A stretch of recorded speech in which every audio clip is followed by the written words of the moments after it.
এক গ্রেডের খাকি ক্যাম্বেল যারা হাঁসের বাচ্চা নিতে চাচ্ছেন তারা আমাদের সাথে যোগাযোগ করতে পারেন। আমরা কিন্তু একদিন হইতে রানিং ডিম পাড়া পর্যন্ত হাঁস ও হাঁসের বাচ্চা ডেলিভারি করে থাকি সারা বাংলাদেশেই। সুপ্রিয় দর্শক, আসসালামু আলাইকুম। দেশ ও দেশের বাইরে থেকে যে যেখান থেকে দেখছেন সবাইকে ওয়েলকাম করছি সাফা হাঁসের কামার থেকে। আশা করি সবাই ভালো আছেন, সুস্থ আছেন। প্রিয় ভিউয়ার্স, আজকে দেখতে পাচ্ছেন এখানে কিন্তু ৬,০০০ হাঁসের বাচ্চা রয়েছে খাকি ক্যাম্বেল, শুধুই মাত্র অরিজিনাল যেটা এক গ্রেডের সেটাই কিন্তু এখানে আমরা বোর্ডিং করছি। তো আপনারা যারা এটার বয়স হচ্ছে আপনার আজকে ৪ দিন বয়স, আজকে ৪ দিন বয়স হয়েছে এই বাচ্চাটার। তো এখানে বাচ্চা তুলেছি আপনার, তো সম্পূর্ণটাই কিন্তু আজকে দেখাবো এই ভিডিওতে, বিস্তারিত যা থাকবে। আপনারা অনেকেই চাচ্ছেন যে বোর্ডিং করা হাঁসের বাচ্চা নিতে চাচ্ছেন, অনেকে চান যে 1 মাস 2 মাস 3 মাস 4 মাসের হাঁসের বাচ্চা নিতে চাচ্ছেন বা রানিং ডিম পাড়া, তাদের জন্যই কিন্তু আজকের এই ভিডিওটা। তো আপনারা যারা হাওড়ে খোলামেলায় বা আবদ্ধ অবস্থায় পালন করবেন এবং নতুন খামারিরা, তাদের আজকে কিন্তু এই ভিডিওটা তাদের জন্যই। সুপ্রিয় দর্শক, আমি বলবো যারা নতুন খামারি আছেন তাদেরকে বোর্ডিং করা হাঁসের বাচ্চা নেওয়ার কথা বলবো, বা রানিং ডিম পাড়া হাঁসের বাচ্চা। কারণ আপনারা যদি এটা নিয়ে থাকেন আপনার উপকারে কী হবে দেখেন। বোর্ডিং করা হাঁসের বাচ্চা যেটা আছে আপনার 10 দিন থেকে 1 মাস পর্যন্ত সেটা নিতে পারেন। এটা নিলে দেখা যাচ্ছে আপনার কিনো আর মৃত্যুর হার থাকে না সেটার মধ্যে। এই যে আজকে 4 দিন বয়স, কালকের পর থেকে এটার মৃত্যুর হার বোঝা যাবে আর থাকবে না।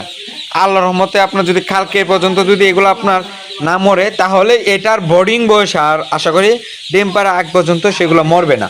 কারণ আমাদের যেগুলা পদ্ধতি, আমরা যেগুলো আপনার এগুলা দিয়ে থাকি, সেগুলা আশা করি আর কোনো জায়গায় পাবেন না। তো যাই হোক, আপনাদের নতুন খামারিদের উদ্দেশ্যে কিছু কথা বলি। কথাটা হচ্ছে, আপনারা যারা একদিন থেকে মানে যারা জিরো করে বোর্ডিং করতে চাচ্ছেন তাদের এই বাচ্চাগুলো নেবেন না। কারণ কি জানেন, আপনারা তো বোর্ডিং করতে পারবেন না। তো আপনারা যদি 1 মাসের বা 20 দিন 15 দিন রয়েছে, এটা নিয়ে আপনি সাইডে দিবেন। তাহলে তারপরে দেখা যাচ্ছে হাওড়ে থাকলে হাওড়ে খাওয়াইলেন, বা আপনি যদি বাড়ির কিনারে নদীর কিনারে কানারে খাওয়াইতে চান পুকুরে, তাও পালন করতে পারবেন। কারণ সেটা খাবার দিবেন আর পানি দিবেন, তাহলেই এনাফ। আর কিছু প্রয়োজন মনে করবো না, বা আমি মনে করি না।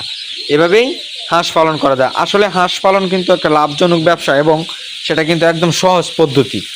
কারণ অনেকেই ভয় পায় হাঁসের বাচ্চাটা নিতে চায় না পালন করব, বা অনেকে ভয় পায়, কিন্তু আসলে তা না। এখানে দেখতেই পাচ্ছেন কতগুলো বাচ্চা নিয়েছি আমরা। আমাদের যদি ভয় থাকতো বা আমরা যদি ভয় পাইতাম, তাহলে কি এত হাজার হাজার বাচ্চা আমরা ডেলি ফুটাইতাম, বা এত হাজার হাজার হাঁস আমরা পালন করতাম? বা এই যে বাংলাদেশে এত লাখ লাখ খামারি, এত কোটি কোটি খামারি ভাই বোনেরা যে হাঁস পালন করছে, তারা কি আপনারা করতো? বা হাঁসটা কি আপনার মানে ধীরে ধীরে উঠে যাইতো না বাংলাদেশ থেকে, যদি পালন যদি না করতে পারতো বা পালন যদি না করতো? তো আপনারা যারা হাঁস ও হাঁসের বাচ্চা নিতে চাচ্ছেন তারা আমাদের সাথে যোগাযোগ করুন। ভিডিও স্ক্রিনে নাম্বার দেওয়া থাকবে, এটাতে ইমো আছে, হোয়াটসঅ্যাপ আছে, আপনারা নক করতে পারেন। আরেকটা হচ্ছে রানিং ডিম পাড়ার বিষয় বলি। আর যার এটা রানিং ডিম পাড়তেছে, এখন আপনার ডিম পাড়া শুরু হয়েছে, সেটা নিতে পারেন নতুন খামারিরা। কারণ আপনারা যে টাকাটা ইনভেস্ট করবেন মালের উপরে, সেটা দেখা যাচ্ছে আপনার সাথে সাথে পেয়ে যাচ্ছেন। কারণ মালটা আপনি নিলেন, নেওয়ার পরে দেখা যাচ্ছে আপনার সাথে সাথে ডিম পাইতেছেন।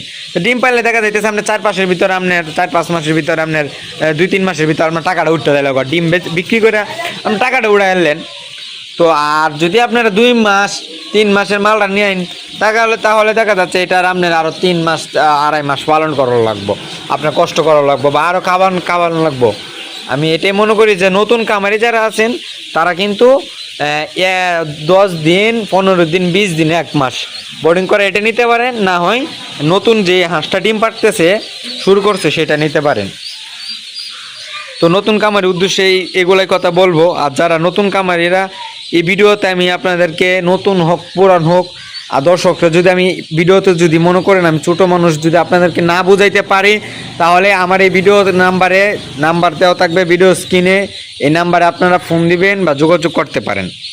আর এই যে দেখতে পাচ্ছেন আমরা খাবারের সিস্টেমটা দেখেন, এটা কিন্তু এখানে অনেক বিশাল বড় একটা লম্বা পলিথিন বিছিয়ে আমরা কিন্তু প্রথম অবস্থায় গুঁড়ো যে ফিট আছে, গুঁড়ো ফিটটা দিচ্ছি। এই যে এটা কিন্তু গুঁড়ো একটা ফিট, এটা দিচ্ছে। অনেকে মুড়ি দেয়, চিরা দেয়, এগুলো দিবেন না।